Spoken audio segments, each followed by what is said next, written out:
Desa Banyumas. TV Desa Banyumas mengabarkan kebaikan dan memberikan kebaikan untuk desa. Bersama TV Desa Banyumas, kita akan sama-sama menelusuri, memberikan informasi dan memberikan liputan kegiatan yang berada di desa-desa, khususnya yang ada di desa Kabupaten Banyumas.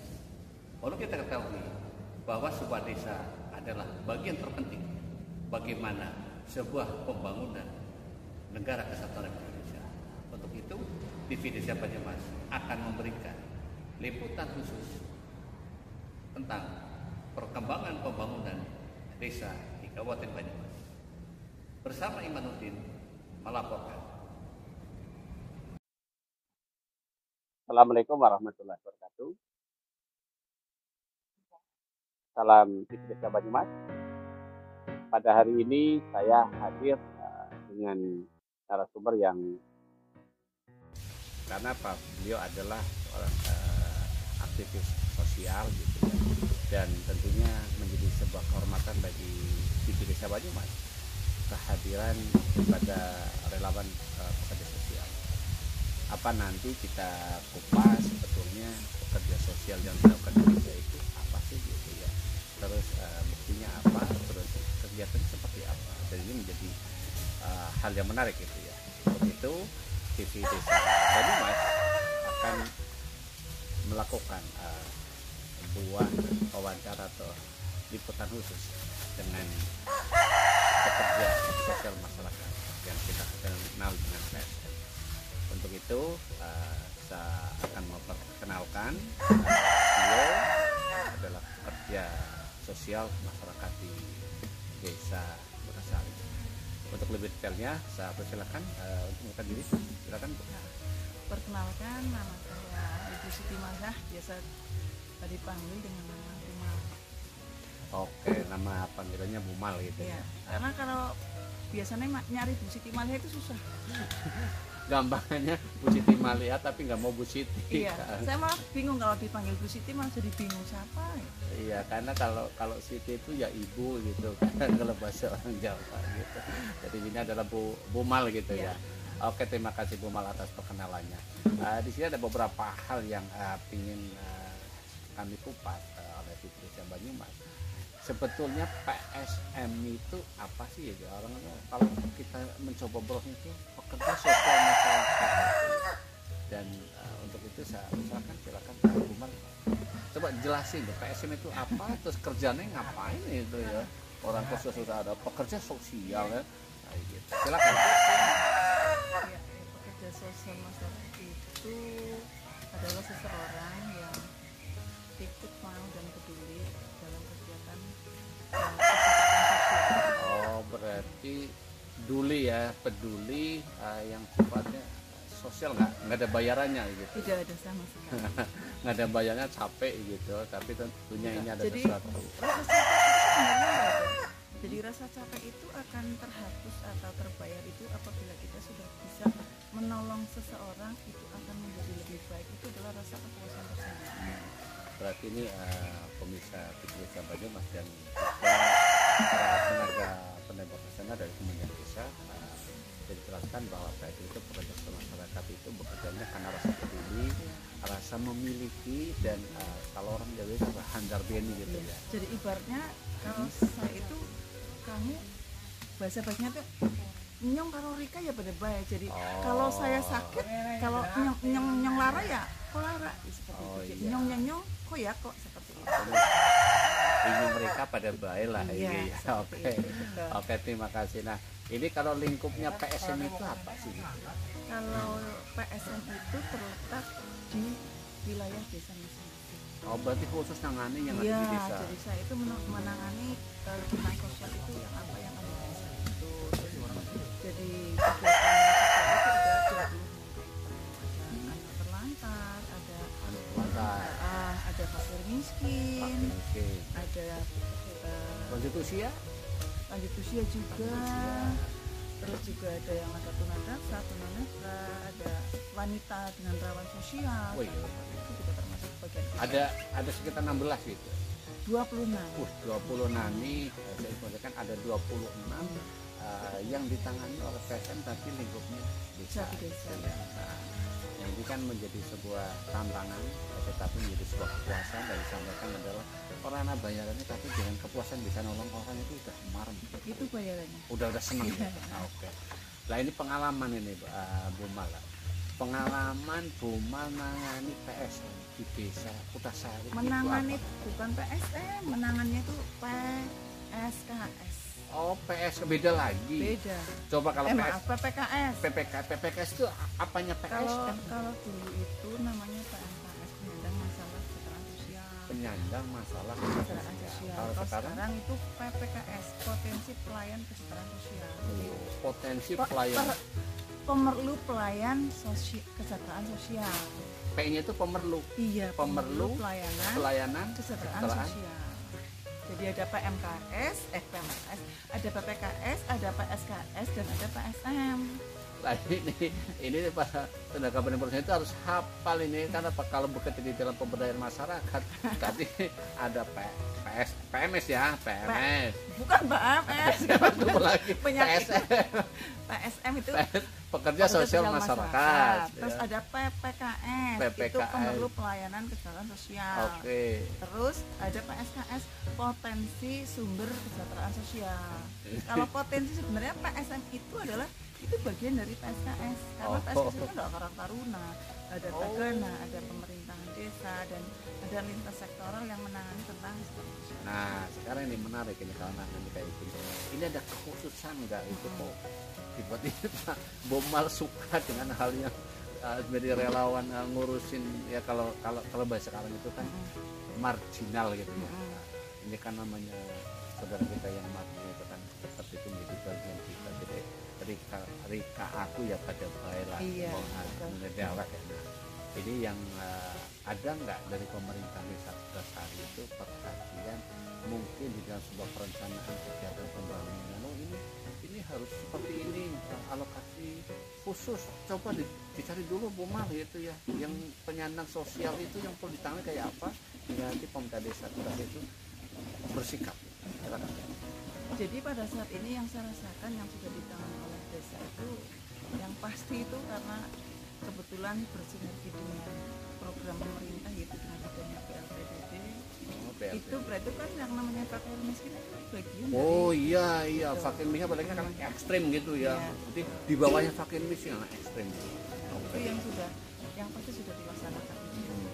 Namun yang mungkin yang lain-lain sebenarnya sudah masuk juga. Seperti yang sudah saya laksanakan sehari-hari itu, jadi setiap tahunnya kita itu mengadakan pendataan PPKS itu sendiri. Gitu. Nanti pelaporannya ke desa atau dari desa? Enggak, dari kita itu dari pendataan ini dari PSKS itu kita laporkan ke TKSK.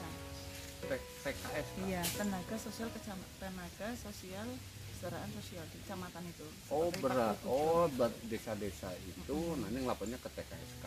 Iya. Nah, TKSK itu adanya. Nah, nanti kan biasanya ada musdesus juga kan. Nah, nanti pada saat kita musdesus kita masukkan bahwa di sini itu ada beberapa itu. Contohnya seperti itu. Nah, setelah kita mengadakan pendataan itu baru kita sampaikan untuk sebuah kebijakan tertentu. Contohnya kita lah di Desa Kutasari untuk pendampingan itu sendiri ada transport dan sebagainya memang kita sudah dianggarkan dari desa. Cuma itu tidak ditentukan seberapa ya. Yang namanya musibah kan kita nggak tahu ya. Jadi kita itu tidak ditentukan. Yang penting ini loh plot untuk kegiatan sosial seperti itu. Namun selain itu, jadi selain dari desa itu juga kita sudah punya dunia usaha yang ya seperti CSR lah kepada kita. Dunia berarti CSR-nya ya akan membantu. Iya, yang selalu bersinergi dengan kita. Apabila suatu saat kita mau mengirim ke rumah sakit atau menjemput orang sakit dan sebagainya, pokoknya yang di pabrik itu saya itu tinggal ngomong aja. Namanya Mas Hendra itu dari Mutiara Motor. Luar biasa. Jadi dia itu setiap Mas Hendra saya butuh mobil untuk mengantar, namanya silakan Mbak tinggal ambil saja gitu. Jadi bensin sudah diisi, tinggal sopirnya saja. Nah, jadi kalau bicara tentang berarti ini pihak ketiga ya. Iya. Jadi Kira-kira kalau saya pahami gitu, ini kan bagian daripada filantropi pembangunan nasional. Ini mereka mulai bisa ternyata itu pihak ketiganya dalam badan filantropinya seorang dermawan adil gitu ya. Nah ini Mutiara Motor itu lingkupnya hanya desa Kutasari atau kabupaten atau kecamatan? Kalau kerjasamanya dengan PSM itu ya di desanya masing-masing. Di desanya masing-masing. Lah ini awal mulanya gitu ya. Maaf aja ya sebutin Mutiara Motor itu. Itu emang rasa peduli atau memang tiba-tiba itu Bumar tolong ya Mas Hendra aku bantuin gitu. Gimana memang peduli dari hatinya Mutiara Ya, Motor gitu. sebenarnya gini, dia itu kan karena padahal itu Mutiara Motor ya. Iya, Di sana kan misalnya jual beli mobil juga. Oh jual beli mobil. Iya. Nah pada saat jual beli mobil kan setahu saya sana itu banyak mobil pertama kali ya. Sana itu banyak mobil, jadi taunya bisa lah pinjem suatu saat, karena waktu itu memang kita urgent sekali ya pinjem 1 kali 2 kali gitu kan. Terus saya menyampaikan loh, sebenarnya untuk siapa sih kayak gitu kan. Sering banget. Iya sering banget. Terus saya sampaikan bahwa kegiatan ini adalah untuk membantu mereka yang membutuhkan. Nah akhirnya dia itu secara ini ya saat bagi langsung, ya udah Mbak, pokoknya gini aja, silahkan mobil itu dipakai untuk kegiatan jenengan. Ternyata dia itu juga kepengen menjadi seorang PSM sebenarnya, cuma dia itu tidak bisa bergerak ke sana kemari gitu. Yang namanya itu kan sama dengan potensi sumber ini secara sosial. Jadi mereka itu silahkan saya mobilnya, terus yang ada bekerja sana, ada yang mendampingi, ada gitu. Maksudnya secara tidak langsung dia juga PSM juga. Jadi ya sesuai dengan kapasitas kemampuannya lah ya. Mungkin Buma langsung bergerak mobile ya, di sana kemari. Beliau Mas Hendra adalah menyediakan logistiknya. Nah ini Buma, jadi sebetulnya Buma berkecimpung di proses ini sudah berapa lama gitu? Apa ada sesuatu yang sangat berkesan gitu mungkin? Ternyata pada saat ini aku bisa betul ini hasilnya ini, atau ya kalau itu bagus kan dibagi-bagi kan nggak apa-apa ya, silakan. Jadi pada suatu saat itu waktu itu saya itu diajak mendapat anak yang putus sekolah SD SMP sama waktu itu belum ada PKSK, adanya itu PSK jangan negatif pekerja ya. Sosial kecamatan dulu itu sebelum PKSK itu ada PSK itu namanya. Nah setelah itu saya sering diajak, terus saya juga pernah ngirim ke sana ke Sukoharjo. Saya melihat dengan anak-anak yang putus sekolah seperti ini, oh ya ternyata ya kita itu yang namanya kita kepengen ilmu, kepengen sekolah, sebenarnya itu tidak terbatas lah. Sebenarnya pemerintah sudah menyiapkan dengan segala apa yang ada dan apa yang diperlukan oleh masyarakat. Cuma sebenarnya ini hanya masyarakat saja yang belum bisa menerima adanya informasi itu, mungkin karena kurangnya dari pemerintah desa atau dan sebagainya, yang karena ya mungkin sama-sama ketidaktahuan ya seperti itu. Nah, lambat laun terus beberapa bulan kembali saya diajak lagi, ini ada pendataan lagi, ini ada pendataan yang PMKs itu pertama saya melaksanakan pendataan. Kita ke tahun berapa gitu? Itu waktu 2000. Wow, masih 1995-an lah waktu itu. Nah, terus saya diajak untuk menjadi PSM. Terus saya tanya PSM itu apa sih? Ya, syaratnya apa lah. gitu? Ya. Sekolah lagi enggak? Relawan lah gitu loh. Berarti saya harus kuliah yang ada kuliah yang untuk pekerja sosial kan ada. Iya kayak sekolah tinggi ya, sektor sosial iya, gitu betul. kan. Enggak, itu cuma untuk pekerja sosial itu di masyarakat yang biasa saja. Terus tapi semua orang sebenarnya relawan lah ya. Semua orang sebenarnya punya rasa relawan. Tapi untuk menjadi seorang PSM adalah dasarnya dia juga pernah mengikuti BIMTEK dasar. Seperti itu. Berarti ada minimal itu mengenyam pendidikan dasar itu BIMTEK, ya. Iya, BIMTEK dasar. PSM itu siapa? Terus posisinya di mana? Yang bertanggung jawab itu siapa? Itu seperti itu. Biasanya kalau dasar pasti ada lanjutan, ada mahir. Ada, jadi umumnya itu dasar kan tentang ke PSM itu sendiri untuk diri Pengertian sendiri. PSM itu. Ya, itu seseorang yang punya rasa kepedulian, otomatis yang sehat loh ya. Terus juga yang cukup kalau bisa. Karena kalau kita umumnya kurang cukup segalanya, cukup waktu, cukup tenaga, terus kita kok kekurangan. Karena kalau kita umumnya menjauh, kalau kita umumnya kurang, terus saya harus membantu ke sana, sementara rumah ditinggal, itu kan akan menambah PMKS itu sendiri. Bukan menyelesaikan, tapi nambah Menyelesaikan, tapi masalah malah ya. menambah masalah. Itu. Nah, setelah itu ada bintek lanjutan, yaitu untuk penanganan khusus waktu itu saya penanganan ODGJ Ini di kabupaten. di kabupaten. Oh, kabupaten. Nah, Berarti di kabupaten Iya. dekat Banyumas ya. Ya kemarin saya juga mengikuti PSN yang sudah tingkat lanjutan terampil, tapi lewat Zoom itu nasional yang mengadakan. Oh, berarti dasar, lanjutan, mahir, terampil. Iya. Empat itu ya. Setelah itu baru kita mendapatkan sertifikat. Kalau sudah punya sertifikat itu kita sudah bisa menjadi umumnya desa manalah kita mau mengadakan penyuluhan lah tentang transfer, itu sudah bisa kita ambil di sana. Berarti ada certified-nya ini. Ada, Ah, itu oke. 5 tahun, jadi setiap 5 tahun sekali. Setiap 5 tahun Iya, di update. iya. Oh, banyak di update. Terima kasih nih Pak Komisi TV Desa Banyumas dan para tenaga pendidik profesional Kementerian Desa, bahwa ternyata sesuatu keahlian itu pun ada indikatornya, ada alat ukurnya, dan itu tidak semata-mata langsung kita praktek, tetapi ada tahap-tahapannya. Di PSN. PSM itu ada dasar, ada lanjutan, mahir,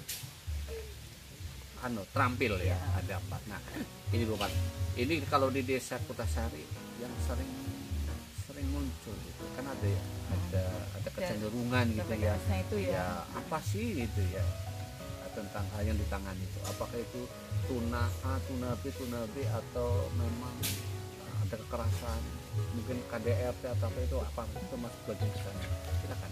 Jadi kebetulan yang saya tangani hampir khusus lah seperti itu yang ada di Kertosari, karena kebetulan jumlah PPKS yang paling banyak di desa Kertosari adalah untuk ODGJ sendiri. Karena jadi gini, kalau yang gangguan mental, kalau yang udah ODGJ itu sendiri ada jumlahnya itu ada. Nah, kita nih Bapak itu dari ODGJ ini sebetulnya kalau boleh gitu, kalau dibagi keilmuannya, setelah itu kan dianalisis gitu, tempatnya ada analisisnya kan, kenapa sih kok malah banyak kayaknya ODGJ dibandingkan yang lain. Ini tentunya ada, ini kan hal-hal yang sifatnya mental gitu ya, kepribadian. Tentunya kan ini Kumal bisa menyampaikan kepada instansi atau pemerintah desa, inilah kondisinya masalah kita. Kalau ada kayak gini, kita orang desa itu ada pencegahan gitu. Sebelum kejadian ada pencegahan, ada suatu tindakan tersebut, yaitu semakin lama semakin zero. Silakan. Sebenarnya kalau ODGJ itu sendiri kan harusnya itu hampir seperti kayak orang TBC ya, obatnya itu jangan sampai iya paling adanya pulih, dan itu pun bisa ada sih di sini juga ada yang sudah sampai pulih, tapi kan di dalam kepulihannya itu kita memerlukan ada beberapa pola asuh yang benar. Enggak, sebelum ke sana sebetulnya yang menjadi faktor utama kan tidak orang ada itu genetik gitu, apa emang bener itu menjadi satu jawaban? Mungkin ada yang lain, mungkin ada sebuah trauma atau apa gimana? Oh itu juga pasti, kalau itu yang pasti trauma, ada mungkin dia ada di dalam rumah tekanan batin, terus biasanya anaknya itu diam, dia itu biasanya anak yang susah bergaul itu seperti itu, jadi dia itu punya unek-unek, tetapi dia itu sungkan menyampaikan, tertutup gitu seperti itu. Jadi akhirnya kan dia depresi. Nah setelah depresi biasanya keluarga, ada beberapa keluarga ya, ada keluarga yang menyimpan Karena mungkin malu ya, karena atau malu. mungkin karena ketidaktahuan gitu ya.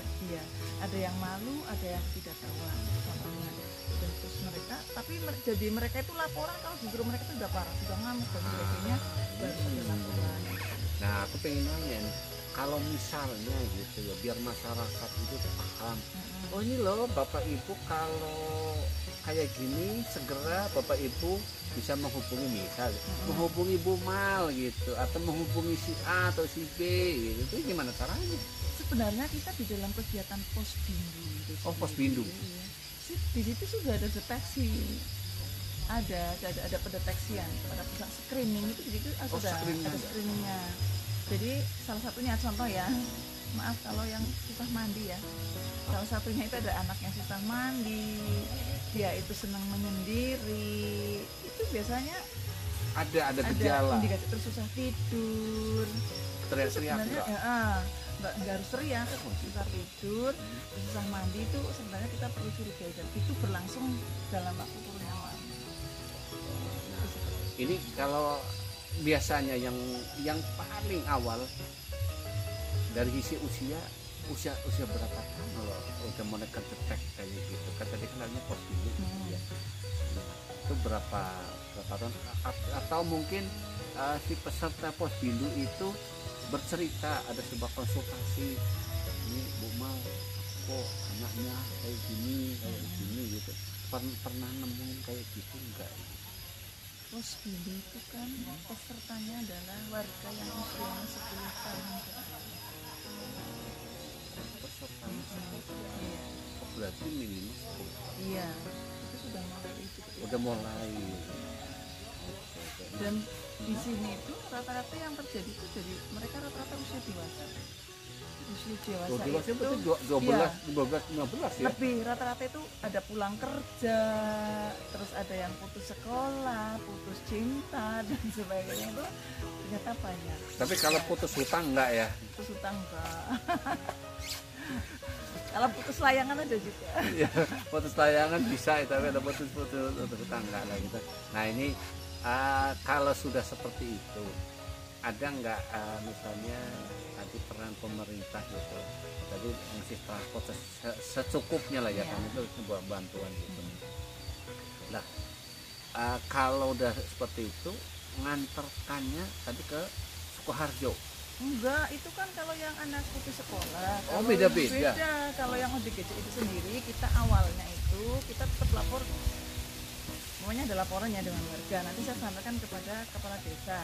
Oh, setelah kepala itu, desa iya, dulu. iya. Setelah itu saya lanjutkan ke puskesmas, karena untuk pelayanan kesehatannya sih, Oh, dicek. iya, di pelayanan kesehatan di bagian yang keswa. Kebetulan di masing-masing desa itu, di wilayah puskesmas Batu Latih 1 itu, masing-masing desa itu sudah ada kader keswanya sebenarnya. Jadi masing-masing RW malah. Kesehatan jiwa. Iya. Kesuai. Iya, itu Itu ada kadernya. ada, masing-masing RW ada.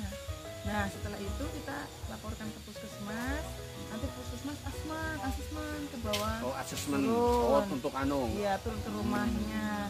Terus, oh ini. Setelah itu periksa ke puskesmas, ketemu dengan dokter di puskesmas. Nanti oh ini perlu, nanti baru dirujuk.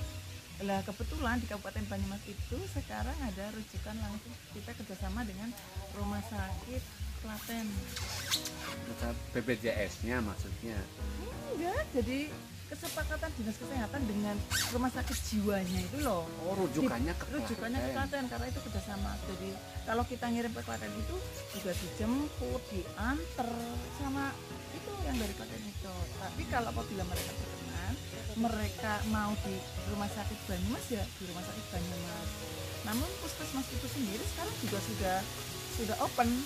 Jadi milih gitu. Ada pilihan ini mau di ke sini Banyak, gitu. Banyumas, mau ke Magelang, mau kemana saja silahkan. Tinggal nanti puskesmas itu buat surat pengantar gitu ya. Rujukan. Oh, rujukan. Diantar juga oleh puskesmas. Jadi kita itu sama puskesmas itu sudah inilah, sudah karuan.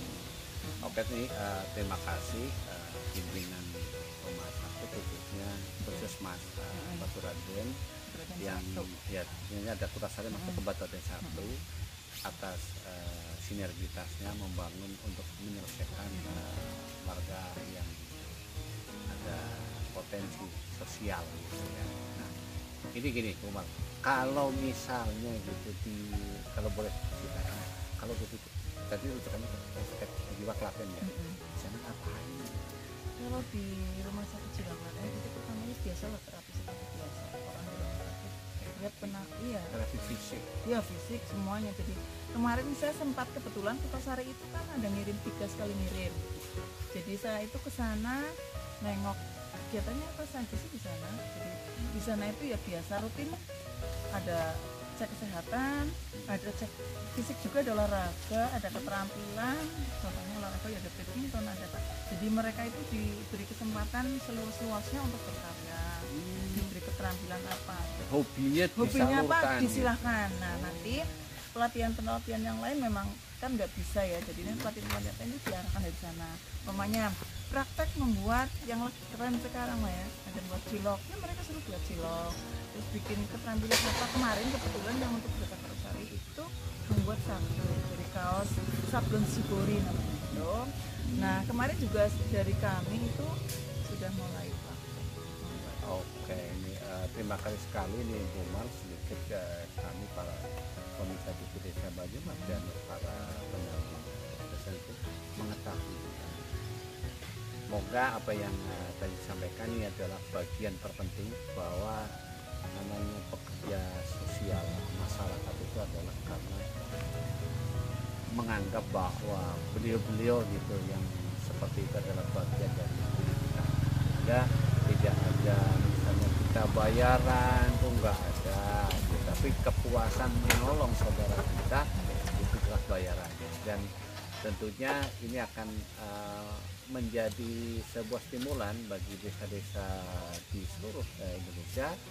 Ternyata hal-hal semacam tadi kerawanan sosial itu bisa diselesaikan dan kita tetap mengakui bahwa saudara kita dengan kerawanan sosial tersebut adalah bagian yang harus diselesaikan dan secara bermartabat. Itu intinya sih sebenarnya kalau orang-orang difabel itu sebenarnya memanusiakan manusia. Memanusiakan manusia. Oke Bu Mal, ini saya tanya tentang di Desa Putasari. Berpengaruh nggak itu pembiayaan, misalnya Bu Mal gitu pernah mengajukan ini bolehlah dianggarkan pakai dana desa gitu. Ada nggak pernah terlontar seperti itu, atau memang oleh Desa Putasari memang sekarang sudah menganggarkan dana desa untuk kegiatan saudara kita yang penuh keterbatasan yang tadi diceritakan? Untuk Desa Putasari sendiri, alhamdulillah untuk tahun ini kemarin sudah di open. Jadi makanya kemarin setelah ada yang pelatihan di Klaten itu dengan podcast itu kemarin sudah menikmati dengan, tapi nggak semuanya yang udah kecil itu, kita baru manggil tiga aja. Nanti kalau sudah sukses, sudah berhasil, itu sudah luar biasa. Nanti setelah itu nanti kita bikin lagi, maksudnya memanggil yang lain itu kejadian. Karena apa? Untuk mengurangi mereka itu yang namanya anak-anak seperti itu kan nggak boleh ngalamin dan sebagainya, nggak boleh kosong lah ya. Iya, makanya kan begitu dengan itu. Dan mungkin mereka juga ternyata aku bisa, ternyata aku masih berguna dan saya bisa kan, mungkin mereka merasa seperti itu kalau dimanfaatkan, diberdayakan. Berarti di Desa Putasari itu peran dari pemerintah desa sangat sangat membantu sekali dan ikut menyelesaikan, karena bagaimanapun itu telah masuk dalam sebuah kegiatan pembangunan di desa dan teranggarkan juga gitu ya. Dan contoh untuk penyelesaian itu diantaranya tadi ada pakai kayak dari terus saudara kita yang tadi kerawanan sosial seperti itu dilakukan ada sebuah pelatihan, dan ini menjadi solusi. Itu dulu Bu Mal, terima kasih sekali. Moga-moga apa yang kita sampaikan dan juga khususnya oleh Bu Mal itu sharing session gitu ya, bagaimana Bu Mal itu menjadi pekerja sosial masyarakat yang ada kedua tingkatannya, ada dasar sampai terampil gitu. Dan bila nanti rekan-rekan atau pemirsa TV Desa Banyumas ingin belajar, tentunya di masing-masing wilayah itu ada dinas yang menangani, dan tidak boleh kita melupakan saudara kita yang ada keterbatasan di permasalahan sosial, harus kita selesaikan. Terima kasih Bu Mal atas sesi hari ini. Hanya satu, TV Desa Banyumas ikut bersama-sama memberikan sebuah informasi penting bagi pelaksanaan dan perencanaan pembangunan